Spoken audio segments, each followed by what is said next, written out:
मुग्धा और उसकी सास के बीच पूरा समय सास के किसी न किसी काम को लेकर मतभेद चलते ही रहते हैं। बहू, ओ बहू, जरा चाय बना दे।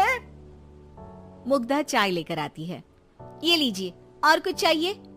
अरे नहीं, बस चाय पीने का मन था। जाओ, तुम दूसरा काम करो। चाय पीने के थोड़ी देर बाद सास दोबारा मुग्धा को आवाज लगाती है। अरे बहुरी, आओ बहू, जरा हलवा तो बना दे, मीठा खाने को मन हो रहा है। इसी तरह मुग्धा की सास पूरा समय कोई ना कोई काम बताकर उसे रसोई से बाहर तक निकलने नहीं देती। कभी चाय, कभी हलवा, कभी पानी तो कभी दूध, हर समय खाने को चाहिए और उसके लिए अपने हाथ पैर बिल्कुल नहीं हिलाने। परेशान किया हुआ है इन्होंने। सास की जबरदस्ती परेशान करने की आदतों से दुखी मुग्धा एक शाम सचिन के साथ अपने कमरे में बैठी हुई बात कर रही होती है। सुनो जी, मम्मी जी की ये जानबूझकर मुझे परेशान करने की फरमाइशों से मैं बहुत फ्रस्ट्रेट हो चुकी हूँ। पूरे दिन में एक सेकंड का आराम नहीं मिलता। रसोई से बाहर कदम रखती नहीं कि बहू ये बना दे, बहुरी वो बना दे। अरे इनकी फरमाइशें चलती ही रहती है।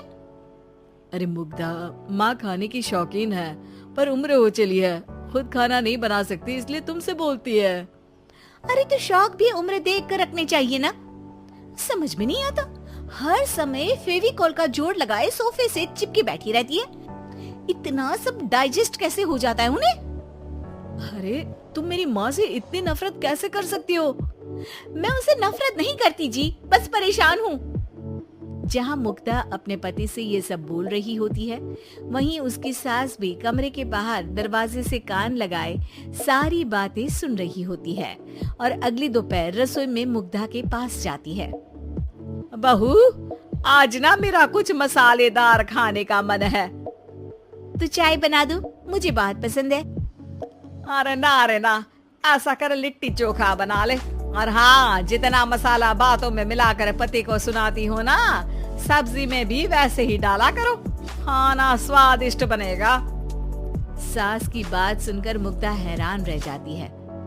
मतलब अब पूरा समय मुझ पर हुक्म चलाने के साथ बंद कमरे में हुई पति पत्नी के बीच की बातें भी सुनती है? अरे बात जब मेरी थी तो सुनने में क्या दिक्कत है? ये कहकर सास वहाँ से चली जाती है। अरे अब तो हद पार हो गई, इस तरह से तो ये मेरा जीना मुश्किल कर देंगी। मुग्धा सास की हरकतों से परेशान उसका हल सोचने लगती है और इसी तरह कुछ दिन बीत जाते हैं, जिसमें सास का जन्मदिन आता है। मुग्धा बहुत खुशी के साथ अपनी सास को एंड्रॉइड मोबाइल गिफ्ट करती है। मम्मी, आपको सबसे बात करने के लिए बहुत दिक्कत होती है ना? कभी सचिन तो कभी मुझे बोलना पड़ता है, पर इस मोबाइल से आपको कोई दिक्कत नहीं होगी। एक जगह बैठे बैठे बहुत कुछ कर सकती हैं अब आप। मोबाइल देख सासू माँ खुश हो जाती है, पर उसे इस्तेमाल करना तो आता नहीं, इसलिए साइड में रख देती है। जिसे देख मुग्धा घर का सारा काम छोड़ मोबाइल सेट कर सास को इस्तेमाल करना सिखाने लगती है, जिसके बाद अब सास पूरा समय मोबाइल में ही लगी रहती है। हाय, जब से मम्मी को मोबाइल मिला है मेरी लाइफ में कितनी शांति आई है। अच्छा है, इसी तरह बिजी रहे तो मैं भी सुकून की जिंदगी जी पाऊंगी। अब मुग्धा जब मन करे काम करना, जैसा चाहे वैसा खाना बनाकर खाना, पूरा समय रिलैक्स और खुश रहने लगती है। क्या बात है, आजकल तुम बहुत चहक रही हो। अरे मम्मी जी से छुटकारा जो मिला है, अब ना फरमाइशें ना छुप छुप कर बातें सुनना। अच्छा, तो मोबाइल गिफ्ट करने की ये स्कीम थी। इसी तरह दिन बीतते हैं और अब मोबाइल पर लगी सास फरमाइशों की जगह सवालों के लिए बहू को आवाजें लगाना शुरू कर देती है। अरे बहू, सुन तो, देख जरा किसी का फोन क्यों नहीं मिल रहा? रिचार्ज खत्म हो गया है, पर अभी 4 दिन पहले ही तो मैंने किया था, इतनी जल्दी कैसे खत्म हो गया? अरे मैंने कल तेरी कनाडा वाली मौसी सास से 3 घंटे बात की थी ना। क्या? इतना महंगा तो मोबाइल भी नहीं आया जितना महंगा इसका रिचार्ज पड़ रहा है।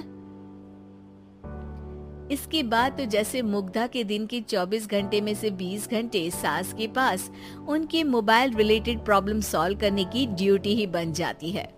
अरे मुग्धा, ये मोबाइल में अचानक तेरी मौसी सास की शक्ल क्यों दिखने लगी? और ये तो हिल भी रही है। मम्मी, ये गूगल डुओ का वीडियो कॉल है। इसमें आप बात करने के साथ एक दूसरे की शक्ल भी देख सकती हो। अच्छा, ये तूने मुझे पहले क्यों नहीं बताया? अब बताने के लिए पहले नहीं बताया। इसी बीच सचिन भी वहां आ जाता है और सास अपनी वीडियो कॉल में बिजी हो जाती है। क्यों, सास बहू में क्या गपशप चल रही है? इसे गपशप नहीं, दिमाग का दही होना बोलते हैं। पर तुम तो मम्मी को मोबाइल देकर बहुत खुश थी, फिर क्या हुआ? हाँ, उसका सुकून भी कुछ ही दिन मिला।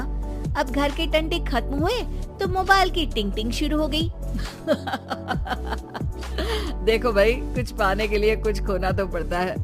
आखिर तुमने मोबाइल अपने फायदे के लिए ही तो दिया है, तो फिर सवालों के जवाब भी देने पड़ेंगे, क्योंकि जब तक उनके हाथ में ये फुंथरू रहेगा, तुम्हारी लाइफ में प्राइवेसी और सुकून रहेंगे। कहने का मतलब है अगर इससे प्यार बढ़े तो दाग अच्छे हैं। अरे मुझे पहले दिन से ही पता है मोबाइल किस मकसद से दिया गया है। भूलो मत, इससे पहले मैं बातें ही सुनती थी। सास की ये बात सुनकर मुग्धा शॉक में और सचिन हंसता रह जाता है।